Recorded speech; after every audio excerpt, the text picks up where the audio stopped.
ಆ ಕೆಲಸ ಎಷ್ಟು ದಿವಸಗಳಿಂದ ಆಗಿಲ್ಲ ಅಂತ ಹೇಳಿ ನೀವು ಕಾಯುತ್ತಿದ್ದೀರಲ್ಲ, ಇವತ್ತು ಯೇಸು ಕ್ರಿಸ್ತನ ಹೆಸರಿಂದ ನಾನು ಆದೇಶಿಸ್ತಾ ಇದ್ದೇನೆ, ಅವೆಲ್ಲ ಕಾರ್ಯಗಳು ಜರುಗಲಿ ಯೇಸು ಕ್ರಿಸ್ತನ ಹೆಸರ ಮೇಲೆ. ಪವಿತ್ರಾತ್ಮ ದೇವರೇ ನಿಮ್ಮ ಏಂಜಲ ಮೂಲಕ ಕಾರ್ಯ ಮಾಡಿರಿ. ಇವತ್ತು ನೀವು ಕೊಟ್ಟಿದೆ ಪ್ರೊಫೆಸಿ ಸ್ವಾಮಿ, ಮಕ್ಕಳು ಸ್ವಾಮಿ ಆನ್ಲೈನ್ ನೋಡುವಂತರು ಸ್ವಾಮಿ ಕಾಲ್ ಮಾಡಿ ಹೇಳಲಿ, ಇಲ್ಲಿದ್ದ ಸಭೆಯಲ್ಲಿದ್ದ ಮಕ್ಕಳು ಸ್ವಾಮಿ ಸಾಕ್ಷಿ ಕೊಡುವಂತೆ ನೀನು ಬಲವಾಗಿ ಎಬ್ಬಿಸಿದಕ್ಕಾಗಿ ಸ್ತೋತ್ರ. ಹೌದೇ ಯೇಸುವೇ, ಎಲ್ಲ ಬಾಂಧವ್ಯಗಳಿಂದ ಸಾಲದ ಬಾಂಧವ್ಯ ಇರ್ಬೋದು ಏಸಪ್ಪ, ಆ ಸಾಲದಲ್ಲಿ ಇಟ್ಟಿದ್ದ ದುರಾತ್ಮನ ನಾನು ಯೇಸು ಕ್ರಿಸ್ತನ ಹೆಸರ ಮೇಲೆ ಮುರಿಯಲ್ಪಡ್ತೇನೆ. ಔಟ್ ಎಲ್ಲರ ಮೇಲಿಂದ ಸಾಲ ತೆಗೆಯಲ್ಪಡಲಿ.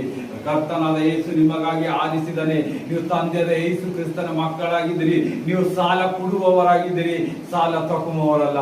ಅದಕ್ಕಾಗಿ ಇವತ್ತು ಯೇಸು ನಿಮ್ಮನ್ನು ಸಾಲ ಕೊಡುವರಂತೆ ಮಾಡದಂತೆ ಅಭಿಷೇಕಿಸಲ್ಪಡಲಿ. ನನ್ನ ಮೂಲಕ ಈ ವಾಕ್ಯವನ್ನು ನಿಮಗೆ ಕೊಟ್ಟಿದ್ದಕ್ಕಾಗಿ ಯೇಸುವಿಗೆ ಸ್ತೋತ್ರ ಹೇಳಿರಿ. ಯೇಸುವೆ, ನಾವು ನಂಬುತ್ತೇವೆ ಸಪ್ಪ, ನಾವು ಸಾಲ ಕೊಡುವರಾಗುತ್ತೇವೆ ಸಪ್ಪ. ಇಷ್ಟು ದಿವಸ ಸಾಲಗಳು ಮಾಡಿ ದುರಾತ್ಮನ ಕಾರ್ಯದಲ್ಲಿ ಬಿದ್ದಿದ್ದೆವು, ಅದಕ್ಕೆ ನಾಶ ಮಾಡಿದ್ದಕ್ಕಾಗಿ ನಿನಗೆ ಸ್ತೋತ್ರ. ಯೇಸುವೆ, ನಾ ಇವತ್ತು ಬಲ ಶಕ್ತಿ ಹೊಂದಿದ್ದೇನೆ, ನನ್ನಲ್ಲಿದ್ದ ಕಾರ್ಯ ನಡೆಸು. ನನ್ನಲ್ಲಿ ಸ್ವಾಮಿ ಕೀರ್ತನೆ 90ರಲ್ಲಿದ್ದ ಎಲ್ಲ ಅಭಿಷೇಕಗಳು ನನ್ನನ್ನು ಸೃಷ್ಟಿಸು. ನನ್ನಲ್ಲಿ ಆಶೀರ್ವಾದ ಭರಿತರಾಗಿ ತುಂಬು ಯೇಸುವೆ ಅಂತ ಹೇಳಿ ಕೇಳಿ. ಯಾಕಂದ್ರೆ ಕೀರ್ತನೆ 90 ಎಲ್ಲ ಸುಖ ಸಮೃದ್ಧಿ ಆಯುಷ್ ಆರಾಮ ನಿಮ್ಗೆ ಏನೇನ್ ಬೇಕು ದೇವರು ಪ್ರೊಟೆಕ್ಷನ್ ಎಲ್ಲವನ್ನು ಇಟ್ಟಿದ್ದಾನೆ ಅದರಲ್ಲಿ. ನೀವು ಹೇಳಿರಿ ಯೇಸುವೆ, ಕೀರ್ತನೆ